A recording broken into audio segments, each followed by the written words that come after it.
Welcome life science learners to another installment. In our lesson today, we're going to be focusing on response of plants to the environment.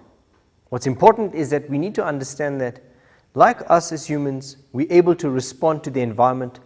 Plants also have the ability to be able to respond to the environment.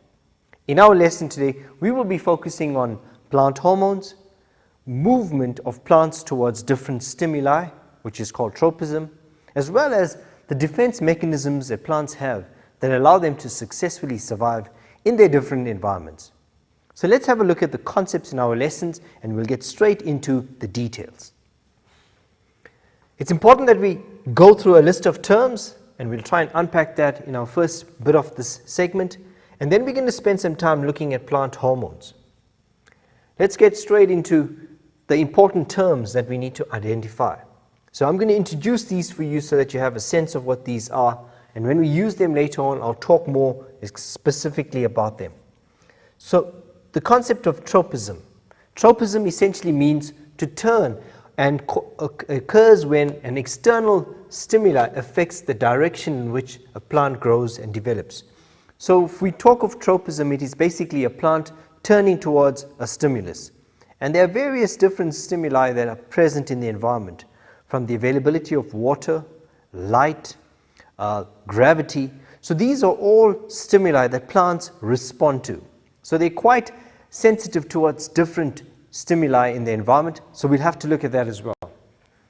We're going to look at hormones, and one specific hormone we're looking at are called auxins, and these are plant growth hormones that stimulate the elongation and cell differentiation. So if we talk about the growth of a plant and its increase in height, both vertically up and into the ground, that's because of hormones called auxins. Another set of hormones that we're going to look at are called gibberellins, and it's important that we recognize this term. Gibberellins are plant hormones that actually cause the elongation of the nodes and internodes of the stems, the development of flowers, the sprouting of buds, and the germination of seeds. So this is quite a complex hormone that has a significant role in the growth of the nodes, the development of seeds, as well as the formation of fruit and flower. So we'll spend some time looking at that. Another hormone called abscisic acid, okay, and this is a hormone that inhibits the growth of apical buds, seeds, and roots in plants. So it's derived, if you think of the word abscess, so it plays an important role in a process of actually stopping certain things from developing. It also plays an important role in the maturation and the ripening of fruit and the release of leaves and fruit from the tree. Phototropism, and this is the growth and movement of a plant towards a stimulus of light. We also know that there is a gravity stimuli that plants respond to, and that's called geotropism, and this is the growth and movement of a plant in response to the force of gravity. And then finally, we know that plants also respond to water, and that's called hydrotropism, and this is the movement of a plant towards the source of water. One final slide of terminology would be your chemotropism. So plants also respond to chemical stimuli in the environment, where they move towards a specific hormone or stimulus. We also see a unique adaptation of plants where they move towards objects, and that's called thigmotropism. It's also called stereotropism, and this is essentially where we see certain plants that creep and move towards a solid surface. And that ability of a touch receptor is the ability of plants to grow towards a solid object. So we see this in amongst your creepers. We also see this among plants and how they gather together and grow together. And so that's again a stimulus that is because of solid objects that they come in contact with. And then the concept of abscission, which is when we see leaves falling off a plant or we see the fruits falling and breaking off, that's because of abscission. And so, in fact, I have a fruit here with me today, and I mean, this is a mango, and it's obviously ripe now, and this would have obviously fallen off from a tree if it was not plucked by the farmer. But what's important for us to recognize is that there are points on a plant like this in terms of the fruit falling off the tree naturally, and that's because there's a hormone called abscisic acid that causes this to actually break off and fall when the fruit is ripe.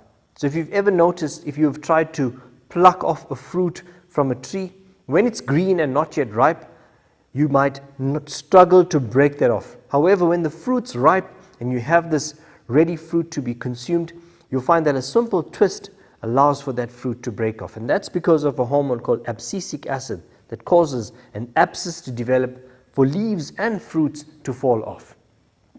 Okay, so let's get straight into understanding what is it that stimulates growth in plant. We know that plants are stimulated to grow external in terms of towards an external stimulus. So we looked at light, water, gravity, space, but there's also an internal stimulus that plants receive, and that internal stimulus we refer to as hormones. Just as humans have hormones that are carried through our arteries and veins that go to specific parts in our body, plants also have hormones that target specific areas and have a certain effect. So we will look at those hormones in a bit. So the plant hormones are essentially organic compounds produced by the plant that occur in low concentrations and act as chemical messengers. So they have a specific function to carry out. Hormones are normally synthesized in one part of the plant, and then they're transported to the other parts where they can cause a response such as the growth or the ripening of fruit or in this specific tissue. So folks, there are three main groups of plant hormones that we need to look at. The first group are the auxins, the second are the gibberellins, the third, abscisic acid. In addition to these three, there are two that we're going to extend ourselves and look at, which are called ethylene and your cytokinins. Let's have a look at the auxins. The auxins are a group of plant hormones that are mainly produced in the apical meristem. So what do we mean by the apical parts? So think of the meristematic tissue at the tips of the plant, so along your tip of your stem, as well as right at the bottom of the roots. So plants typically increase in height, growing both vertically upwards as well as into the ground. So at these ends, you'll find that there's meristematic tissue. And so your apical meristem is the elongation of the plants due to the auxins in those areas. We also have indole acetic acid. An abbreviation for that is IAA. This is the most common natural auxin occurring in plants. You'll find that the auxins tend to move downwards in the phloem from the growing tip of the stems to the cells in the lower parts of the plant. So if we were to illustrate the tip of the stem, and this was the cells that are constantly dividing, and refer to that the meristematic tissue, you'll find that the cells in these areas, you'll find that the auxins are produced, and this tends to grow in the opposite direction from the stimulus, which is light. So we have light that targets the apical parts, and we find that the auxins are produced below the apical areas, and these auxins tend to move away, causing the elongation of cells and the development of more cells in this area. And this further increases the length or the height of the plant. Small amounts of these auxins also are produced in the growing tips of the roots, as I mentioned, and so we'll find that in the root tips, we find that the root tips typically grow this way, and you'll find that at this area you've got the meristematic tissue, and the auxins are found in these areas here, which tend to move away from the stimulus of gravity, and you'll find that the elongation happens in this area here, causing the cells to grow in length vertically into the ground. However, it's important that we understand that the highest concentration of auxins are found in the growing tips of stems, and that is where maximum growth and increase of height occurs. Auxins are important in stimulating cell division, as well as the formation of roots in cuttings. You'll find that the development of flowers also occurs due to auxins. Abscission, which is the breaking off of leaves, also auxins play an important role in that, as well as it causes the tropism in plants and the roots in the stems. The last set of hormones, or rather the second set we're looking at, are called gibberellins, and these are the largest groups of hormones that are mainly produced in the terminal buds of the stems and roots, as well as in the young leaves and in the embryo in the seed. The functions of these gibberellins are to increase the elongation along the internodes of the stem. It stimulates the root growth as well as the development of flowers and new buds. It's also important in the germination of seeds. And as I said, finally, the hormone that we're looking at in this segment is abscisic acid. And abscisic acid basically is an inhibitor of growth, and this counteracts the function of auxins. And it plays an important role in helping a plant cope with stressful conditions. It is produced in the leaves, stems, and unripe fruit. And so as we wrap up this section, I'd like to show you kind of when we look at fruit and when they mature, you'll find that, as I mentioned earlier on, in this typical fruit, you've got abscisic acid being produced there. You've got abscisic acid being produced at this end, which causes the fruit to ripen as well as fall off the plant. And that's important in the seed in this fruit landing onto the ground and then germinating into a new plant. So as we wrap this section up, having looked at the different hormones and their functions, wish you guys a short break, and I'll see you back in a little while.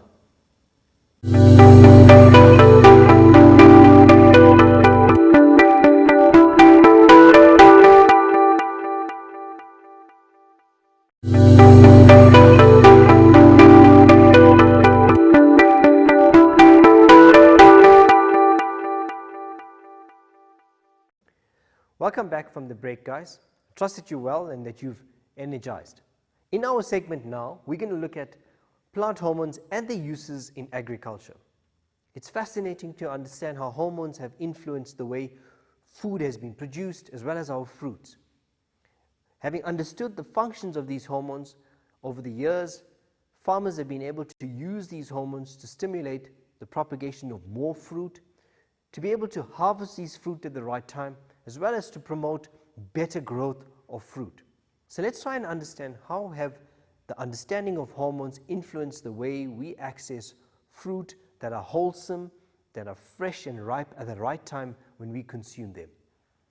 So it's important that we understand that plant hormones have played an extensive role in agriculture. They're used extensively in the production of food crop. Many of our food production has been influenced by hormones, and let's try and understand that now. So the formation of root in cuttings. Now, plants are often grown asexually by what we call cutting, and we've looked at cutting as a mechanism of asexual reproduction. Farmers often use this mechanism to propagate or to grow new plants quickly in a short span of time. The ability to be able to grow these effectively often determines or is dependent on the use of hormones. And so we call auxins used in the cutting as rooting hormones. So auxins can stimulate the development of roots, and you'll find that the roots are an important part of the success of a cutting growing. So cuttings develop bigger root systems after being dipped in an auxin containing hormone rooting powder. In this way, the plants are cloned cheaply and quickly. If we look at this image, you'll find that here's a little twig of a plant, and that's being dipped in rooting powder. And these hormone rooting powders are essentially a powder that contains auxins, and these auxins essentially allow for the quick production of meristematic tissue on the parts where the nodes have been created. So the use of hormones in the agricultural sector has influenced how quickly cuttings can grow into new plants. And if you think about that in terms of our food production, that has significantly influenced how quickly plants can be cultivated to grow into new independent plants. Folks, another use of hormones in agriculture would be in the production of seedless fruit. Now, how often have we eaten a fruit where the inconvenience of having a seed in your mouth actually puts you off that fruit? I noticed that when you eat watermelons, often those large seeds and pips can really become an inconvenience. Okay, well, farmers have been able to use hormones to produce fruit that are seedless. It's amazing.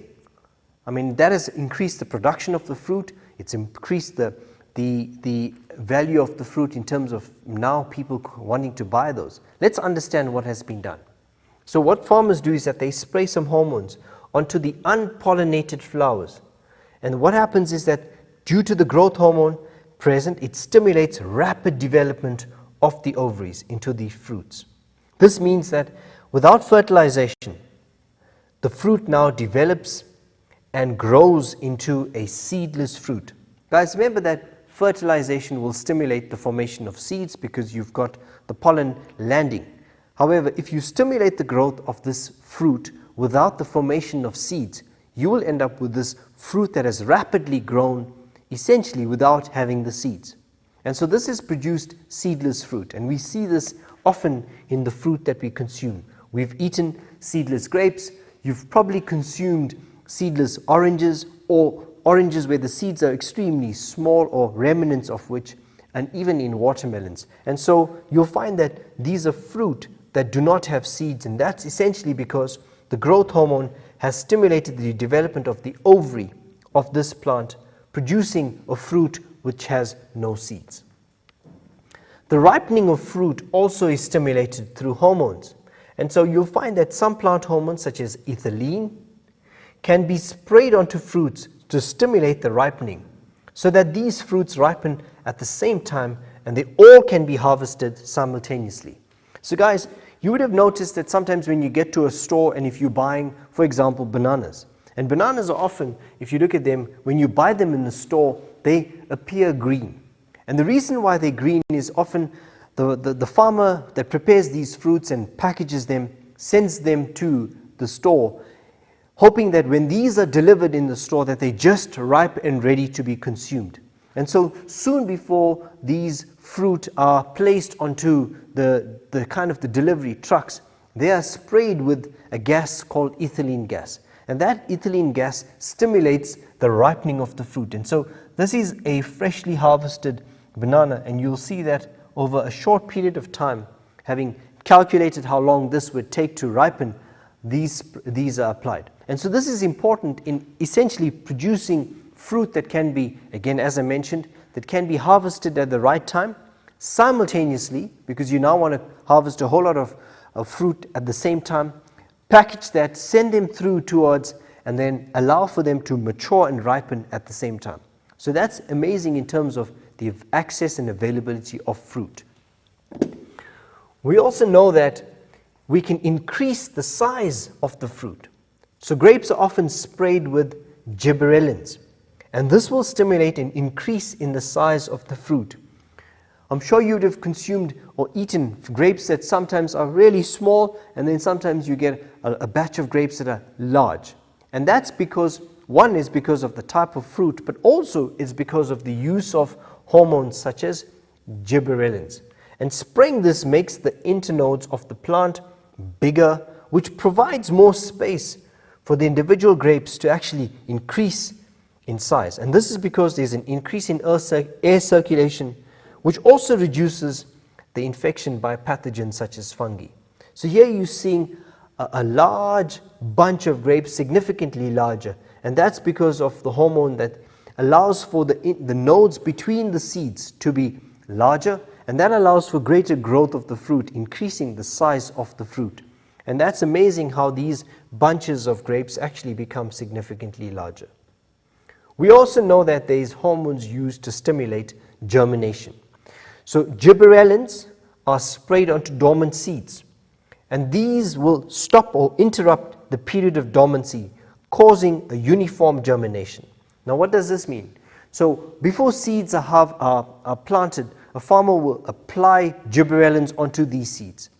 The gibberellins, as they would do, they would activate these seeds, they will wake them up from their state of dormancy.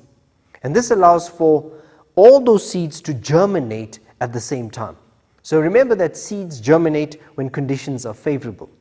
So if you need to increase production and if you need to time your time of germination, gibberellins are sprayed. And so this means that these seeds that have very different rhythms of germination can now all be synchronized so that they all germinate and grow at the same time. so that the harvesting of the crop can also be timed simultaneously. So an amazing way of being able to produce fruit and time their germination or even their harvesting. The prevention of premature abscission in fruit. It's important that we understand that sometimes the time of harvesting is also important. So you want to make sure that when you harvest your crop that all the plants have produced fruit around the same time, and that you maximize your time of harvesting, because that's also important in terms of production. So what has happened is that high oxen concentrations prevent the formation of the abscission layer in fruit stalks. Therefore, the spraying of the oxen delays abscission. So often fruits will tend to form and they will break off. So if you apply oxens onto an orchard, you will find that it delays the ripening of the fruit, and it means that when the oxen levels have decreased, all the fruit on that tree would ripen at the same time and be ready for harvesting. It also means that you're increasing the time of fruit development, which ensures larger fruit and timed harvesting. Harvesting dates can then be manipulated accordingly so that it can be all harvested simultaneously. What's also amazing is we know that plant hormones can be used in weed control. Farmers spend extensive amounts of money on controlling the invasion of weed. Weed obviously would be the growth of other herbs that invade agricultural lands and utilize the nutrients. So being able to control weed, which is unwanted growth, is important in increasing productivity. So having used hormones is an excellent example of how this can be used. So some synthetic herbicides, so weed killers, contain a high concentration of auxins. And amazingly, these auxins will accelerate the metabolism of these broadleaf dicotyledonous weeds. And so these plants that grow are often dicot plants that grow between our maize plants. And so being able to spray these auxins will stimulate their growth to a point that they grow extremely fast, unable to sustain their growth. And this extremely rapid growth can actually lead to them becoming weakened and die. And so this will result in the farmers successfully removing the weeds and allowing for their monocot plants, such as your plants such as your wheat, your corn, and your oats, to grow successfully. And here's an image that shows you. So here you've got your mealy plants that are growing. In between that, you can see some of your dicot leaves, and these are significantly reduced. And that's because in this lane here, you can see that the farmer has applied auxins, and these have increased the growth to a point that they stop growing, and this leads to their natural degradation. So when we look at the hormones, these are extensively used in the cultivation of crop and harvesting.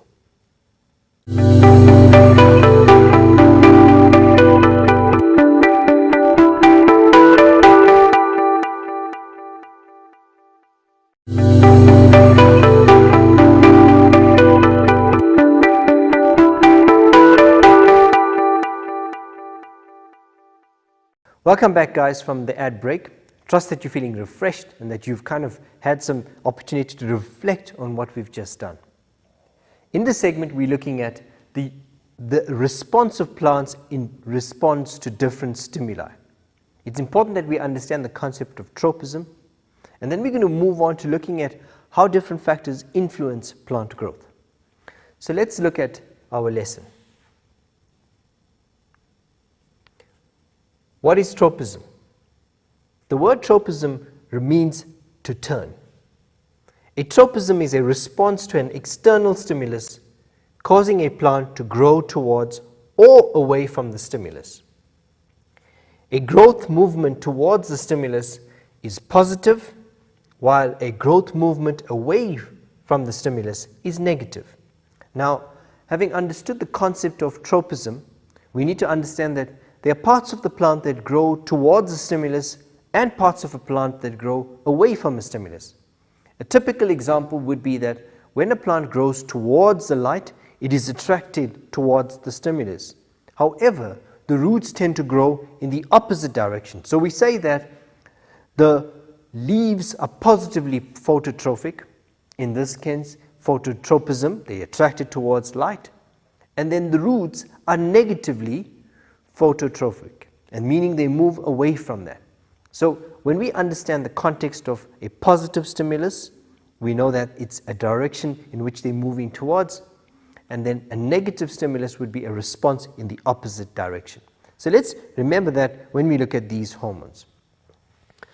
A tropism takes place as a result of an unequal distribution of auxins in the plant. Certain plants will grow faster than others. Now, it's important that at this point we recognize, I've got an example of a bamboo shoot here, and if you look at it, it's essentially taken quite a unique shape. And this shape shows you that there's been some direction change in the growth of this stem. So initially this was growing horizontal to the ground, and then the stimulus of light changed, and you'll find that the stem began to turn. So essentially it's important that we recognize that when the plant stem was growing along this horizontal axis, that the auxins were produced in the opposite direction against the direction of the stimulus, which caused the elongation towards the stimulus. However, when the source of light changed, you found that the stem now changed direction and the auxins moved in the opposite direction, causing the elongation in the direction of the stimulus. So essentially the auxins move in the opposite direction from the stimulus, causing an elongation in the direction in which the stimulus is coming from. Okay, so I'm going to get back to this example in a bit. Let's talk about the concept of phototropism. The word phototropism essentially is derived from light. So phototropism is the growth movement of the part of a plant in response to a unilateral direction of light. So the term unilateral essentially is if you had a source of light and that light was being directed towards an object, that is a unidirectional form of light. So it's not dispersed. We're saying that it is only in one specific direction that the light is being expressed. So that is a unidirectional direction of light. Stems and leaves usually grow towards the light to absorb the maximum amount of sunlight. So that photosynthesis is therefore positively phototrophic. When the growing tip of the stem receives the light, which is from one direction, we find that the light-sensitive auxins move away from that light towards the shaded side. Let's look at this in a simple diagram. So here we're seeing, in this example, we're looking at the stimulus of light coming in one direction. At the tip of this plant, we have the apical buds, and we notice that there is auxins that are produced around that area. Due to the light stimulus being from the vertical position, the auxins will tend to move away from that stimulus of light in the opposite direction. And as they move in the opposite direction, it causes an elongation of the apical area in the direction of the stimulus. And this further increases the length of the plant in terms of its height. So what is important is that the auxins diffuse down the shoot, stimulating the growth away from the source of the auxin. So as I mentioned, the auxins move down this way and causing the meristematic tissue to divide and therefore increasing the height of the plant. Let's look at what happens when the light comes from a different direction. So here we've changed the direction of the light, and we notice that if the one side of the shoot is stimulated with light, the auxins diffuse in the opposite direction. So here we're seeing that the auxins coming in from one direction. You'll find that the light comes in from one direction. We find that the auxins now accumulate in the opposite side. So that's where the auxins tend to accumulate. And this accumulation of the auxins causes an increase in the growth of cells in this region. And hence we find that now the tip tends to bend or increase in length in this direction.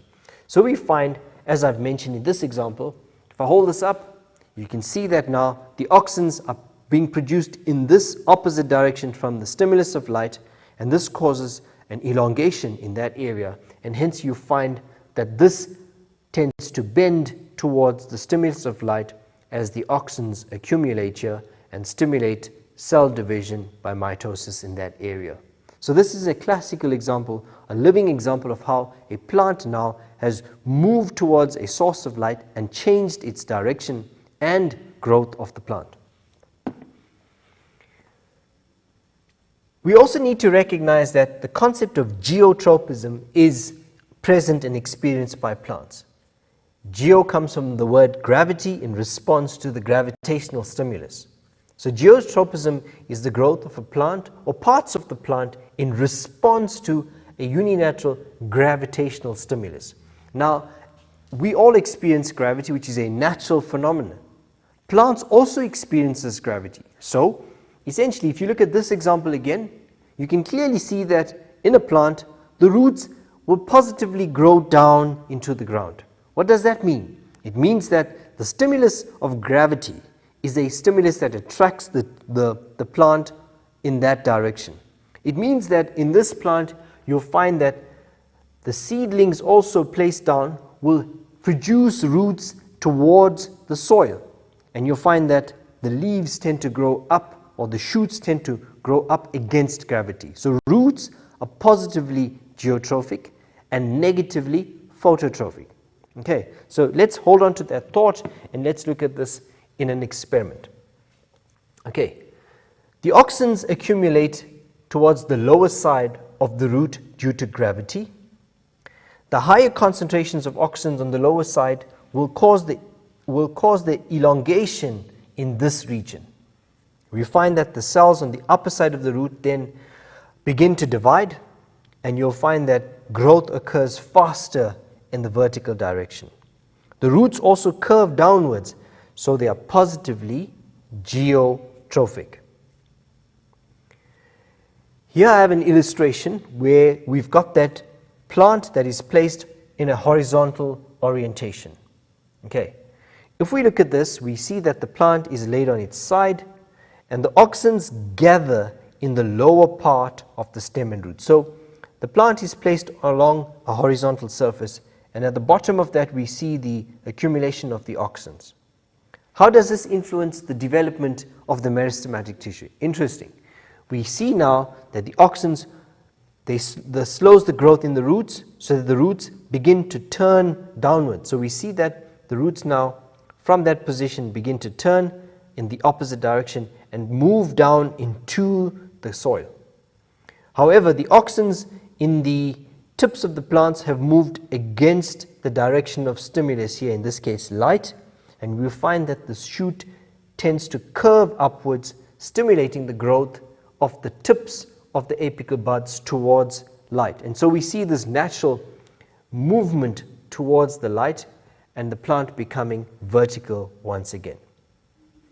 We also experience stem geotropism, and this is where the auxins accumulate on the lower side of the stem due to gravity, as I showed you now, and the higher auxin concentration on the lower side stimulates the elongation in this region. The stem hence will curve upwards towards the light and against gravity.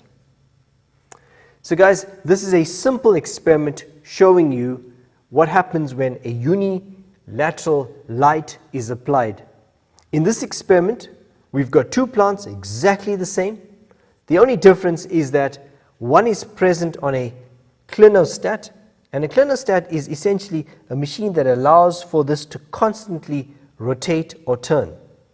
In this experiment, the clinostat is switched off, and it means that this plant is not moving.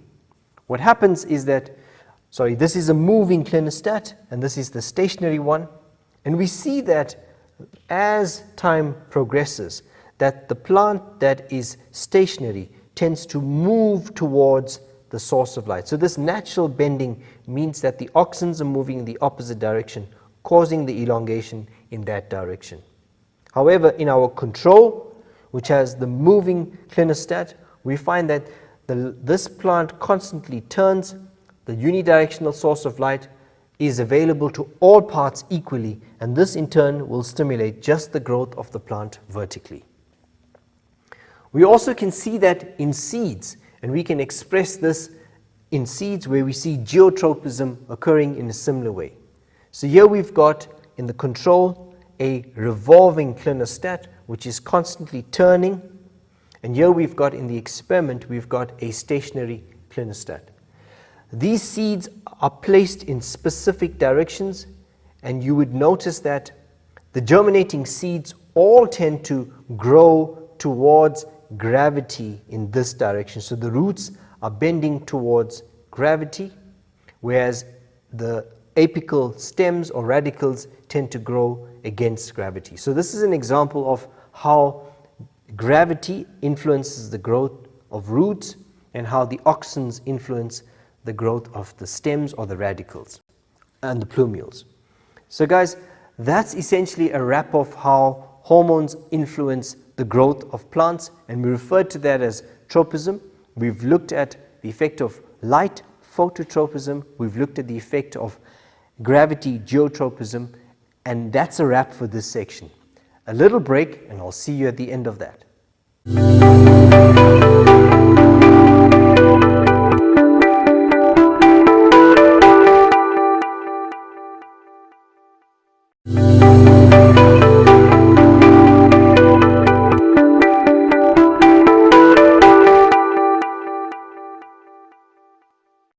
Welcome back, life science learners, to this segment. In our segment now, we're going to be spending some time looking at plants' defense mechanisms. Have you ever wondered whether a plant can respond to a stimulus? We've just looked at how plants respond to stimuli. It's important that we recognize that plants also have a mechanism of protecting themselves. And so we refer to that as plants' defense mechanisms. Like all living organisms, plants also respond to a stimulus from the external surface. So we've seen the effect of hormones influencing the growth in terms of the shoots growing towards light or even the roots growing towards gravity. However, plants have evolved over the years to be able to adapt to the environment. And this is part of natural selection in the way in which plants have adapted to their environments. There are various mechanisms that plants use in order to increase their chances of survival or to increase the chances of seeds germinating. So plants have a unique mechanism that ensures that they survive effectively in their environment. So let's look at plants' defense mechanisms. So plants, just like animals, are exposed to a variety of enemies. And these enemies could include feeding by herbivores. They could include the harsh environmental conditions such as extremely hot conditions. It could include even the effect of termites, insects, and other smaller invertebrates. So plants also have pests that live on them. However, plants have been able to adapt to that. Let's look at these adaptations. So these enemies, as I mentioned, could include insects, pathogenic microorganisms, so these are microorganisms that cause disease, as well as herbivores. We know that herbivores rely on plants. However, plants have also defended themselves against invasion from herbivores. Plants defend themselves by means of mechanical as well as chemical defense mechanisms. So we see that there are mechanical structures that have been developed, but also chemical structures. So we notice that there are different types of grass that taste different. Some are bitter, some are sour. So these are all mechanisms that plants have adapted to prevent themselves from being eaten by certain herbivores. So guys, let's look at the mechanical defense mechanisms. Again, it's important that we recognize what mechanical means. So these are physical structures that defend or help a plant defend itself. Let's get into it. There are certain structures on the surface of the plants that prevent them. Examples of these include a bark or a waxy cuticle, and that prevents the penetration from enemies. Now we often see that plants are covered with a thick waxy cuticle. That's also a mechanism to prevent the loss of water. But in addition to that, the wax on these make them unpalatable. So herbivores that chew on these often don't enjoy the taste of the waxy cuticle, and hence they obviously stay away from these plants. We also know that the hard outer bark often forms a protective layer against some of the larger herbivores that can often eat the bark or eat the stems and destroy them. So the bark is a harder outer protective that's dry, that's often tasteless, that can withstand some of the scratchings or even the gnawing at, the biting at the bark. So that's a mechanism. The fruit of the coconut is covered by multiple layers that make it, that prevent penetration and make it difficult for the seeds to be damaged. Now we often see this, I mean, you guys have eaten probably a peach at some point, an apricot. You find that the outer covering of the pip is a hard seed, and that seed often is impenetrable. I mean, if you were to try and crack that using a hammer or a stone, it doesn't break easily. So these are the mechanisms that plants have evolved or adapted to be able to survive. And it's important that these seeds are protected, because if seeds are eaten, it means that the next generation of growth cannot continue. So the coconut is a classical example of how that succulent nutritive layer is protected. There are several layers on the outside. Let's try and look at that. So when we look at a coconut, you know that it's got a dry husk on the outside, and that dry husk is a thick layer that prevents that seed from being destroyed. The embryo is present right on the inside with a whole lot of endosperm, which is that nutritive layer, which is often a source of nutrition and food. So here we see that the coconut has an outer thick layer, but in addition to that, it's got a hard shell. And that shell often, if you've kind of opened up the coconut at any time, you know that that shell becomes quite difficult to crack. And so it prevents that seed from being dehydrated, but second, it prevents it from being consumed by other animals, herbivores, that would want to extract the nutrients from that lovely, juicy inner part of the coconut. Guys, we've all had some experience with thorns. And so these thorns you find on your rose bushes, you find on many trees. And they are a mechanism that warn off predators, or not predators, but herbivores.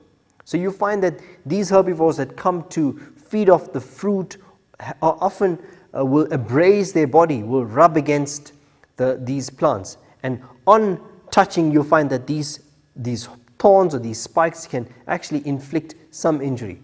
So herbivores learn from this and they stay away. And this ensures that the plants actually are able to survive with minimal damage from your predators. Some plants, such as the acacia plants and even your cacti, or even your raspberry plants, have thorns and spines that discourage the herbivores from feeding on them. We'll find that the presence of the thorns slows down the feeding rate of the herbivores and may also wear down the molars over time. So here you find that these thorns actually are a protective mechanism, and they are covered by certain chemicals that actually will cause the plant to survive longer. And when these animals chew on them, it prevents them from being chewed on quickly. So it slows down the process of mastication or chewing in the mouth, and it means that they have to eat much slower. And that deters the herbivore from wanting to consume more of these plants. Okay, we also know that these acacia trees, if we look at them, have these fine spiny thorns, and these can be quite intimidating to herbivores and often injures them. So you find that it's not easy to get into the tender succulent leaves, and so these herbivores often stay away from them, and this gives that plant an added advantage of being able to survive in their environments. So this will discourage your browsers, such as your kudu, your impala, and even giraffes from feeding on the trees. And so you'll find that often when we look at your acacia trees, the giraffes tower over these and try and get towards the tender tips on the outside, which doesn't have some of the extensive thorns. And hence, when you look at these acacia trees, they're often very well manicured by the giraffes because they kind of chew on the tips that are on the edges. And that's how these acacia trees are able to survive these harsh environments which they share with their herbivores. There are also chemical defense mechanisms, and funny enough, these chemicals are often produced by the plant in a as a mechanism to defend against some of the herbivores that feed on them. So many plants produce chemicals that play a major role in preventing the herbivores. These chemicals act as repellents. Some are toxic and influence digestion problems. So you'll find that the plant material becomes difficult for the animal to digest. It's often bitter, unpalatable, and in some plants it creates certain toxic responses in the digestive system. And this could induce a process of vomiting in the animal, and this means that once the herbivore has eaten that, it knows that the next time it would stay away from consuming that. So these chemicals, they act as repellents. They basically are unpleasant to taste, and they contain certain examples of things called chemicals called tannin or quinine. Okay, these can be very toxic and often affect the nervous system and also the digestive hormones in an organism. So here's an example of the foxglove plant. It produces a toxic chemical which actually causes the breakdown of red blood cells in certain herbivores. So herbivores that would consume this would start experiencing a toxic response in their blood vessels, causing their cells to break down. So again, beautiful flowers, very enticing, but again, very toxic to certain herbivores. So guys, it's important that we recognize that at this point, as we wrap up, that plants also are able to respond to animals. And that is a defense mechanism that they have. Certain plants we mentioned have mechanical features that prevent them from being consumed. Some plants have chemical features, and these make them unpalatable to herbivores and as well to certain pathogens, including bacteria and viruses. So the chemicals that are produced are able to prevent the plants from being consumed. It is important that we recognize that plants as well have the ability to respond to their environment, both from a chemical stimulus, both from a physical stimulus, as well as respond to the threat of being consumed by other animals.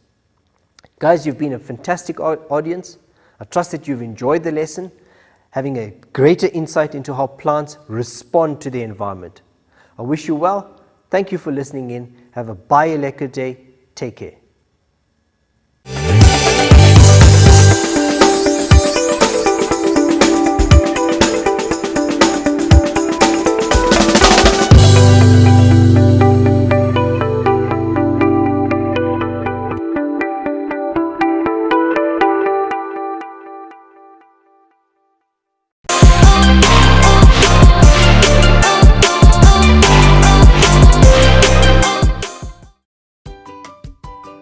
Matrix 2021 Catch-Up is brought to you by the Department of Basic Education, NECT, ETDP SETA, SABC, MultiChoice, and DBE TV on OpenView Channel 122 in partnership with